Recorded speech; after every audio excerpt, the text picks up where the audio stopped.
রাজধানীতে মানসম্মত পশু জবাই নিশ্চিতে শত কোটি টাকা ব্যয়ে নির্মাণ করা হয় আধুনিক জবাইখানা। তবে পরিকল্পনার ঘাটতি, ব্যবস্থাপনার দুর্বলতা ও ব্যবহার না হওয়ায় বছরের পর বছর পরিত্যক্ত পড়ে আছে এসব স্থাপনা। ফলে এখনও খোলা জায়গা ও ড্রেনের পাশেই চলছে পশু জবাই। এতে একদিকে নষ্ট হচ্ছে সরকারি অর্থ, অন্যদিকে বাড়ছে স্বাস্থ্য ও পরিবেশগত ঝুঁকি। দেলোয়ার হোসেন দোলনের report. Furniture just smarter. JMG Furniture.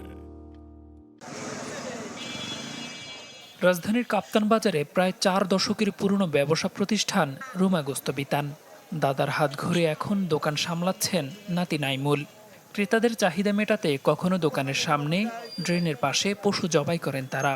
অথচ কয়েক হাত দূরেই পরিত্যক্ত পড়ে আছে সিটি কর্পোরেশনের আধুনিক পশু জবাইখানা।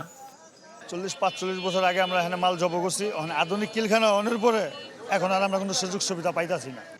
কাপ্তান বাজারের এই আধুনিক জবাইখানা নির্মাণ শুরু হয় 2018 সালে। পরের বছর 33 কোটি টাকা ব্যয়ে কেনা হয় যন্ত্রপাতি। আর ভবন নির্মাণে ঢাকা দক্ষিণ সিটি কর্পোরেশনের খরচ হয় প্রায় 52 কোটি টাকা। হাজারীবাগের গজমহল এলাকাতেও রয়েছে আরেকটি আধুনিক জবাইখানা। এটির নির্মাণ ও যন্ত্রপাতি ব্যয় 100 কোটি টাকার উপরে। 5 তলা ভবনটিতে ঘণ্টায় 30টি গরু ও 60টি ছাগল জবাইয়ের সক্ষমতা থাকলেও জবাই হয়নি একটিও। 2017 সালে ঢাকা দক্ষিণ সিটি কর্পোরেশনের আওতাধীন হাজারীবাগের এই আধুনিক পশু জবাইখানাটি নির্মাণের উদ্যোগ দেয়া হয়।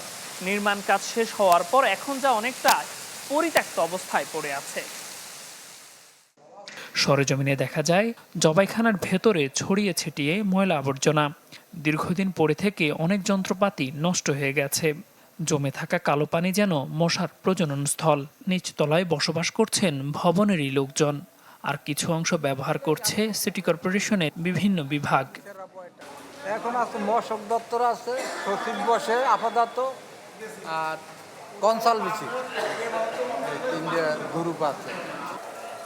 জানতে চাইলে দায় স্বীকার করে সিটি কর্পোরেশন জানায়, দ্রুত সময়ের মধ্যে জবাইখানাগুলো চালুর উদ্যোগ নেওয়া হবে। গরু ব্যবসায়ী তাদের সাথে আমরা দফা দফায় মিটিং করেছি, তারা আমাদেরকে আশ্বস্ত করেছে তারা ঈদের পরে এটা নিয়ে কাজ করবে। আমরা আশা করছি আগামী 1 থেকে 1.5 মাসের ভিতরে আমরা এটা বাণিজ্যিকভাবে এটা আমরা চালু করতে সক্ষম হব।